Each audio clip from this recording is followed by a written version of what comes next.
સમજ્યા વગરની લેન્ડ ગ્રેબિંગની અરજી કરવાની નથી. જો તમારે ખરેખર સામેવાળા ઉપર લેન્ડ ગ્રેબિંગ લાગુ પડતું હોય તો પહેલાં મેં કીધું એમાં કહું શીખવાડ્યું એ રીતે ડોક્યુમેન્ટ બધા તૈયાર કરી રાખો. વ્યવસ્થિત ડોક્યુમેન્ટ બધા ઓરિજિનલ કોપી કઢાવવામાં ઘણી વાર સમય જાય. તમારી પાસે દસ્તાવેજની નકલો ન હોય તો સબ ચેટામાંથી કઢાવવી પડશે ને. પહેલાં કઢાવી રાખો બધું. બધા ડોક્યુમેન્ટ કઢાવી ખરી નકલો કરાવવી હોય તો ખરી નકલો કરાવી રાખો. બધું તૈયાર થઈને આપણા હાથમાં આવી જાય એટલે હવે કોમ્પ્યુટર નારાયણને પ્રણામ કરો. કોમ્પ્યુટરની સ્વિચ ચાલુ કરી અને એની અંદર જઈને IORA લખો. શું લખવાનું છે? IORA. એટલે IORA લખતા કેટલાય દેખાશે એમાંથી IORA gujaratgovernment.in દેખાય એને ટચ કરો એટલે ક્લિક કરો કોમ્પ્યુટર હોય તો. IORA gujaratgovernment.in સાઇડ આવશે એટલે એમાં જમીન પચાવવા અધિનિયમ નીચેની જે કાર્યવાહી છે એ અલગ અલગ ઓપ્શનમાંથી સિલેક્ટ કરી લો અને હવે અંદર જે એન્ટ્રી નાખવાની થાય છે એમાં પ્રથમ તમારો મોબાઈલ નંબર અને ઈમેલ આઈડી નાખશો એટલે બેયના અલગ અલગ ઓટીપી આવશે. ઓટીપી નાખશો પછી જ આગળ વધવા દેશે. અહીંયા બંને ઓટીપી કમ્પલસરી છે. હવે આગળની પ્રક્રિયા જે છે એ એડવોકેટ સાહેબ તમને સમજાવે છે કે આગળ તમારે કેવી રીતે આગળ એન્ટ્રી નાખતા જવાની છે. ઈમેલ આઈડી ને મોબાઈલ નંબર નાખો, પછી જિલ્લો, તાલુકો, ગામ પસંદ કરવાનું, પછી તમારો જે સર્વે નંબર હોય એ પસંદ કરવાનો, પછી એમાં ઓલો કેપ્ચા કોડ આવશે, કેપ્ચા કોડ નાખી દેવાનો. જો ન થાય તો પાછું રિફ્રેશ કરીને પાછો કોડ નાખવાનો. પછી જનરેટ કેપ્ચા કોડ દાખલ કર્યા પછી જનરેટ ઓટીપી ઉપર ક્લિક કરવાનું. પછી પાછો ફરીવાર બીજી વાર વેરિફિકેશન માટે ધીમે ધીમે આવજો. આ આખાના પેજ તમને આખા સ્ટેપના આપ્યા છે ઝેરોક્સવાળા. એટલે એક પછી એક બોક્સમાં હિલા જાઓ. ઝેરોક્સમાં તમને એક આપી દીધા છે એટલે આમ હાલતા જાઓ એક પછી એક. હાલો. પછી બીજી વાર ઓટીપી માગશે. જનરેટ ઓટીપી કરશો ને એટલે બીજી વાર એટલે મોબાઈલમાં ઓટીપી આવશે ને મેઇલમાં ઓટીપી આવશે. બે ઓટીપી નાખવાના રહેશે. પછી બે વેરિફિકેશન કરાવી સબમિટ કરવાનું. સબમિટ ઉપર ક્લિક કરવાનું. પછી અરજીને લગતી બધી વિગત જે આવે ને એ સમજી વિચારીને વ્યવસ્થિત દાખલ કરવાની.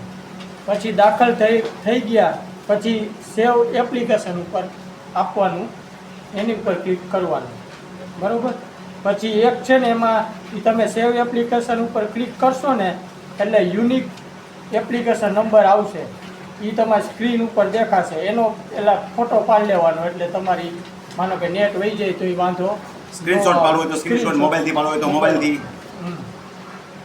પછી એ નંબર જે રહ્યો ને એપ્લિકેશન નંબર એ તમારા મેઇલમાં ને ઓટીપીમાં બંનેમાં આવી જશે. પછી વ્યવસ્થિત જોઈ લેવાનું. જેમાં કાંઈ ફેરફાર લાગે તો એડિટ એપ્લિકેશન ઉપર કરવાનું ને પાછી ફરીથી વિગત વાંચી લેવાની. પાછી અપડેટ એપ્લિકેશન ઉપર કરીને વિગત પાછી અપડેટ. ટૂંકમાં તમને ચાન્સ મળે છે ભૂલ ભરેલી વિગત આવી ગઈ હોય તો ભૂલ ભરેલી વિગત તમે સુધારી શકો. બરોબર. પછી કન્ફર્મ કરો એમ. પછી ત્યારબાદ અપડેટ એપ્લિકેશન કરીને પછી તમે બધું વાંચી લીધું, જોઈ લીધું, પછી કન્ફર્મ એપ્લિકેશન ઉપર ક્લિક કરો એટલે કન્ફર્મ એપ્લિકેશન થઈ જાય એટલે તમારે પ્રિન્ટ એપ્લિકેશન નામનું ઓપ્શન ખુલે. એની ઉપર ક્લિક કરી અરજીપત્રક પ્રિન્ટ કાઢી લેવાની. પ્રિન્ટ નીકળી જાય પછી એમાં અરજદારની સહીનું ખાનું હોય એમાં સાઇન કરી નાખવાની.